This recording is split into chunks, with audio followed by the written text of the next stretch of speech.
തിരുവനന്തപുരത്ത് നഗരമധ്യത്തിൽ മതിലിടിഞ്ഞു വീണ് KSRTC counter തകർന്നു. റെയിൽവേയുടെ മതിലാണ് ഇടിഞ്ഞു വീണത്. തലനാരിഴയ്ക്കാണ് ദുരന്തം ഒഴിവായത്. അരുൺ സോളമനും സുനിഷ അയലൂരും തത്സമയം ചേരുന്നു. അരുൺ സോളമൻ, എപ്പോഴാണ് ഈ സംഭവം ഉണ്ടായത്?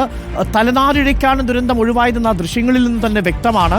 എന്താണ് അപകട കാരണമെന്നാണ് മനസ്സിലാക്കാൻ സാധിക്കുന്നത്? അരുൺ സോളമൻ.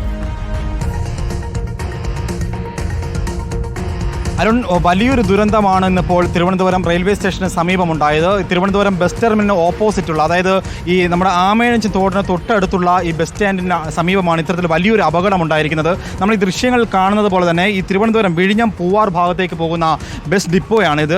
ഇവിടെ ഈ അപകടം നടക്കുന്ന സമയത്ത് ഇവിടെ വനിതകൾ അടക്കമുള്ള ഉദ്യോഗസ്ഥരുണ്ട് എന്നുള്ളതാണ് നമുക്കിപ്പോൾ അറിയാൻ കഴിഞ്ഞിട്ടുള്ളത്. പ്രധാനമായിട്ടും കഴിഞ്ഞ ഏറെ നാളുകളായിട്ട് ഈ മതിൽ RMSന്റെ മതിലാണ്, റെയിൽവേയുടെ മതിലായതുകൊണ്ട് തന്നെ ഈ മതിൽ ഇത്തരത്തിൽ വലിയൊരു എപ്പോൾ വേണോ തകർന്ന് വീഴാം എന്നുള്ള ഒരു കണക്ക് ആയിരുന്നത് കൊണ്ട് തന്നെ ഉദ്യോഗസ്ഥർ പലപ്പോഴും KSRTCയുടെ ഉദ്യോഗസ്ഥർ പലപ്പോഴും റെയിൽവേയോട് അപേക്ഷിച്ചിട്ടും ഇതിനൊരു പരിഹാരം കാണാൻ കഴിഞ്ഞില്ല എന്നുള്ളത് തന്നെയാണ് ഏറ്റവും വലിയ അനാസ്ഥ. ഈ റെയിൽവേ ജോയി വീണപ്പോൾ പോലും അതിൽ മാലിന്യം നിക്ഷേപിക്കുന്ന കാര്യത്തിലും ആ മാലിന്യത്തെ മാറ്റുന്ന കാര്യത്തിലൊക്കെയും വലിയ വീഴ്ച റെയിൽവേ വീഴ്ത്തിയിരുന്നു.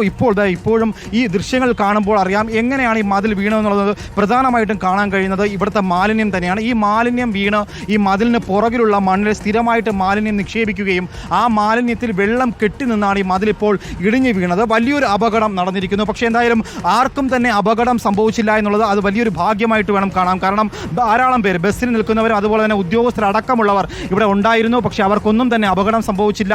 ചെറിയൊരു കേബാണ്, ഈ സ്റ്റേഷൻ മാസ്റ്റർ ഇരിക്കുന്ന ചെറിയൊരു കേബാണ് അവരുടെ ഈ കസേരയ്ക്ക് പുറകിലേക്ക് ഈ 4-5 ചെയർ ഉണ്ടായിരുന്നു. ആ ചെയറിലിരുന്ന ഉദ്യോഗസ്ഥരുടെ പുറകിൽ ഭാഗത്താണ് ഈ മതിൽ വന്ന് വീണത്. അത് അവർ ഭയന്ന് ഉടനെ തന്നെ പുറത്തേക്ക് ഇറങ്ങി ഓടുന്ന ഒരു അവസ്ഥയായിരുന്നു സംഭവിച്ചത്. പക്ഷേ റെയിൽവേയുടെ ഭാഗത്തു നിന്നുണ്ടായിരിക്കുന്നത് വലിയൊരു അനാസ്ഥ തന്നെയാണെന്ന് തന്നെ ആരും നമുക്ക് പറയേണ്ടി വരും. കാരണം ഈ ദൃശ്യങ്ങൾ കാണുന്ന വലിയൊരു മാലിന്യം, ഇതിന് പുറകിലൊരു മരമുണ്ട്. ആ മരത്തിൻ്റെ വേരുകൾ ഈ മതിലിൽ പടർന്നിറങ്ങി നിന്നാണ് ഈ മതിൽ പൂർണ്ണമായിട്ടും ഇടിഞ്ഞ് വീഴേണ്ട ഒരു സാഹചര്യം ഉണ്ടായിരിക്കുന്നു. പ്രധാനമായും ഈ മാലിന്യത്തിൽ പ്ലാസ്റ്റിക് കവർ അടക്കമുള്ള മാലിന്യങ്ങളുണ്ട്.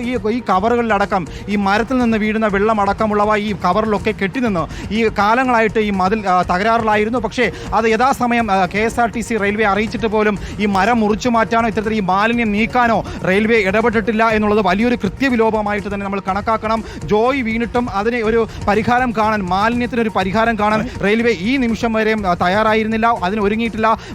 നഗരസഭ അടക്കമുള്ളവ മുന്നോട്ട് വന്ന് മാലിന്യം നീക്കാനായിട്ടുള്ള ശ്രമം നടത്തി വരുമ്പോഴും റെയിൽവേ സ്വഭാവമാണ്. ഭാഗങ്ങൾ കൗണ്ടറിനുള്ളിൽ നിന്ന് മാറ്റുകയാണോ?